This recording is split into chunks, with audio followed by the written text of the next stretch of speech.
Game au Max est une présentation de Souffle dans cassette, la référence en matière de rétro gaming.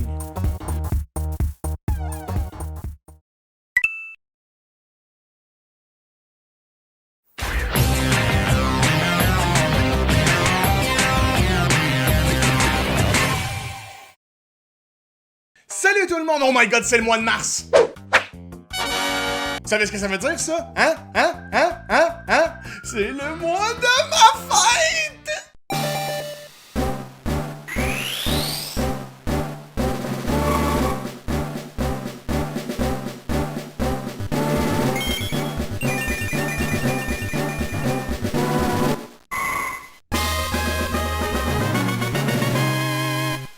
Je sens pas vraiment de différence, pour être bien honnête, là. Oui, allô? Oui, Maxime, s'il vous plaît. Oui, c'est moi. Oui, bonjour, ici le docteur Pop pour Doppel. OK. On a les résultats de vos derniers tests et il semblerait que vous ayez de graves problèmes de dos. Ben voyons donc! Grandir fait partie de la vie d'absolument tout le monde. On évolue au fil du temps, on apprend, on devient plus sage, on vieillit comme un bon vin plus les années avancent. Mais y en a une méchante gang qui vieillissent comme du lait, moi te dire! Bon, c'est sûr que vieillir ça va pas bien à tout le monde, mais on n'a pas le choix, on s'en va tous à la même place. Mais quand on pense à ça, on s'aperçoit que c'est quelque chose qui revient beaucoup dans les jeux vidéo. Il y a même des jeux basés complètement autour de ça, des jeux dont c'est la mécanique principale, que ce soit grandir, grossir ou évidemment évoluer. C'est rendu impossible de faire une vidéo sur les jeux d'évolution sans parler de Pokémon, c'est la franchise dans laquelle c'est la gimmick principale. Mais je suis pas ici pour parler de ce que tout le monde connaît comme le fond de sa poche, je suis plus ici pour faire découvrir des affaires obscures qui arborent les mêmes thèmes. Et c'était la dernière fois que vous m'entendiez dire le mot arbore en vidéo parce que ça fait 43 prises que je fais parce que je sais pas articuler. Peut-être rendu à 30 ans, je vais l'avoir débloqué ce skill-là, l'articulation, là, mais d'ici là, va falloir faire comme un cheval. Bon, mais sans plus attendre, évoluons, grandissons, grossissons. C'est un peu trop proche, là. Et commençons notre quête sur les jeux d'évolution. Hey, je me suis vraiment barré le dos, c'est pas drôle. Le premier jeu dont je me rappelle qui avait un rapport avec l'évolution, c'est Evo sur Super Nintendo. Un jeu de Enix avant qu'il s'associe avec Squaresoft dans lequel tu jouais une bébite que tu pouvais faire évoluer à force de ramasser de l'expérience en faisant des combats, en mangeant des cossins, bref, toutes des affaires que j'aime faire dans mes temps libres. Le jeu était excellent puis en avance sur son temps à mon avis. C'est quelque chose d'assez unique qu'on n'avait pas nécessairement vu encore dans l'ère de la SNES. Le seul tout petit micro détail que j'aime pas à propos d'Evo, ben, c'est son prix.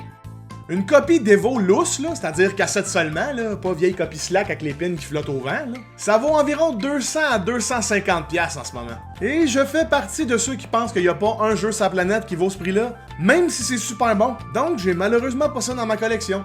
J'ai, NBA 98 in the Zone, par exemple. C'est pas Evo, là, mais The NBA in the Zone 98. C'est souvent le problème avec les jeux d'évolution ou ceux qui ont des mécaniques du genre, c'est pas les moins chers et c'est pas les plus communs. Une copie de Cubivore sur GameCube, tu t'en sors pas en bas de 300$. Une copie complète de Evo, ça vaut environ entre 650 et 700$. Puis il y a The Munchables aussi sur Wii qui vaut environ 400$. 400$ pour The Munchables? T'es-tu malade? Ça vaut pas ça pantoute? Bah cassette?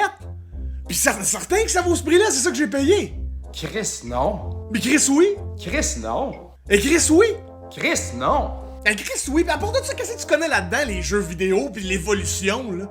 Ben là, je sais de quoi je parle, je fais juste ça, vendre des jeux vidéo à longueur de journée. J'ai la face dans l'or gris tout le temps, je fais juste nettoyer des cassettes depuis des années et des années. Je sais de quoi je parle. Et Chris, oui.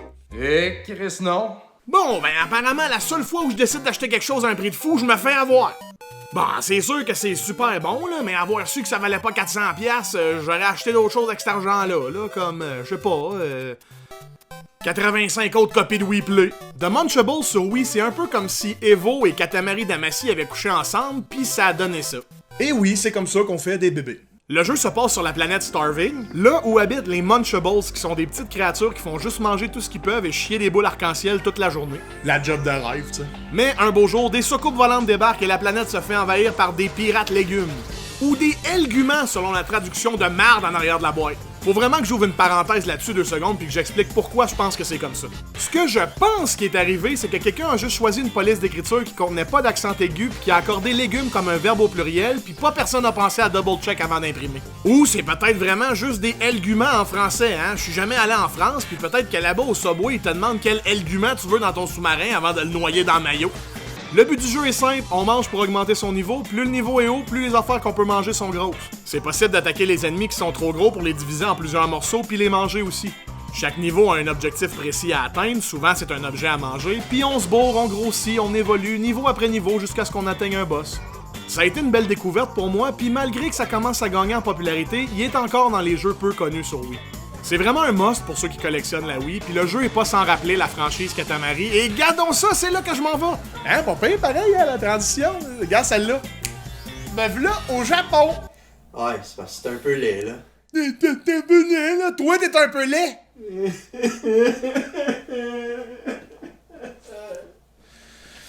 Bon, que ça je disais, là. Ah oui, Katamari! Quand j'étais jeune puis que j'allais acheter ou louer des nouveaux jeux, c'était pas les covers super matures, dark et adultes qui m'attiraient. Non, j'avais pas mal plus d'intérêt pour les pochettes avec ben de la couleur, des personnages cartoony puis tout ce qui flashait. Fait que c'est vraiment un miracle que j'ai loué Katamari parce que... ça dit pas grand chose, ça a plus l'air d'une pub de yoga grec que d'une pochette de jeu. Mais on le dit tout le temps, il faut jamais juger un livre par sa couverture, hein. Ça, moi, j'ai appris ça au primaire quand une fille dans ma classe m'a collé un coup de Martine en arrière de la tête. Ça a l'air de rien, là, une couverture de livre de Martine, mais tu pognes le niveau en esti quand tu te fais fesser avec ça. En tout cas, je me souviens pas c'est lequel qu'elle lisait ce journée-là, mais ça devait être Martine est une grosse vache et fait de l'intimidation. Bref, on s'écarte, là, Katamari.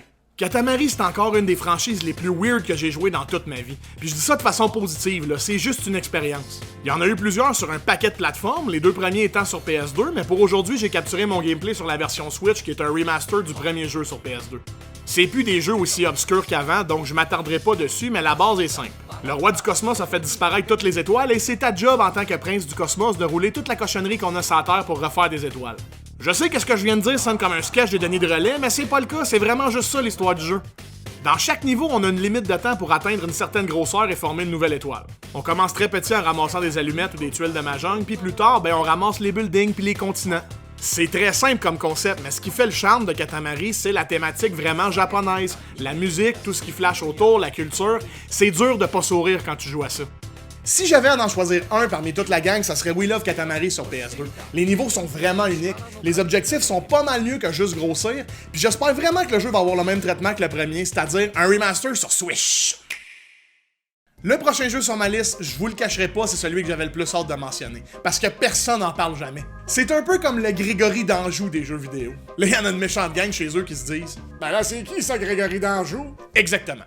Tornado Outbreak de Loose Cannon Studios est sorti en 2009 sur PS3, Xbox 360 et Wii, et c'est un jeu que le temps a malheureusement oublié. Puis, je vais le dire tout de suite, c'est excellent. C'est vraiment un maudit bon jeu, c'est un de mes préférés dans toute ma collection.